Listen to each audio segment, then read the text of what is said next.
James, I'll definitely come to you, but because I want to quickly do a follow-up on what Yusuf Ahmed actually said.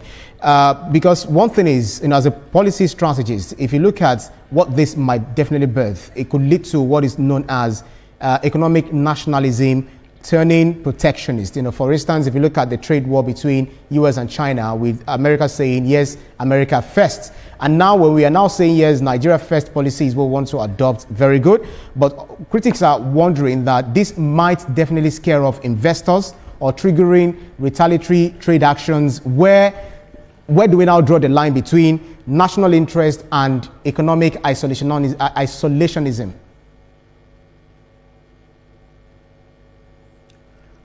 I will take the word national interest as very, very paramount for every nation that wants to grow.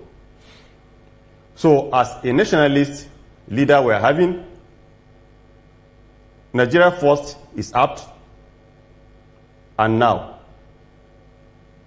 So when it comes to the issue of isolation or protectionist ideology, every nation has the right to protect its interests and is for the benefit of the larger society. As much as that trade policy has no conflict with other bilateral or multilateral arrangements or policies globally, it is a welcome idea. But what I can see from Mr. President's pronouncement is a domestic economic revolution that is supposed to turn around the economy of the country and give Nigerians the first opportunity to be able to deliver their best.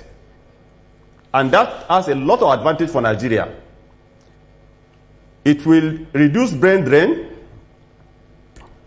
It will also bring competitive edge between us and international companies and organizations. It will create job opportunity. It will drive in a lot of resources for us. Instead of people sending our funds overseas, we will have enough money that will come into the country because the items that are supposed to be purchased are going to be locally based, the services and the workforce. So the money will be here with us instead of it being taken outside. So it has a lot of advantage put together because we cannot continue to be sending the resources out while we are crying in-house that we are not having enough funds. So it's a very, very welcome idea, and Nigerians should buy into this policy because it is not a new policy, it's a rejig. It's a reactivation. All right, so Mr. President has done well by making sure that he wakes people up from sleep. Right, indeed. Baba Yusuf, I wonder if you're on the same page with Mr. Sunday James on the last question.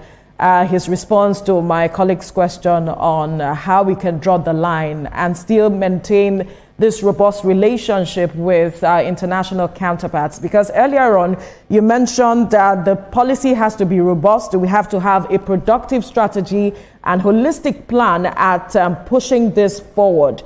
How do we achieve this? Yes, like I said earlier, we can only achieve it if we have a strategy to it. Otherwise, it will fail. What do I mean by that? It is good that we have the policy in place.